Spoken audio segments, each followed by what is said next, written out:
Isso aqui é uma lanterninha com bateria interna. Dizia que era tubarão o nome dela. Shark alguma coisa, não é Shark Manta não.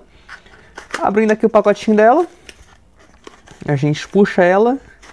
E aqui de cara tem um cabinho, micro USB, bem comum.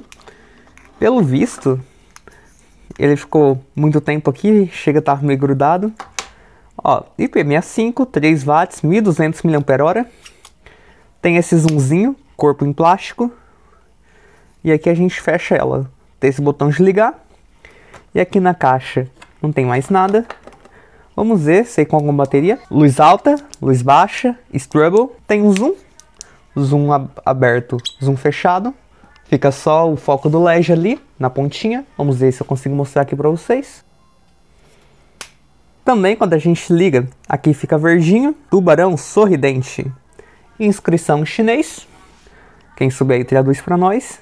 Tem um buraquinho para colocar aquela corda.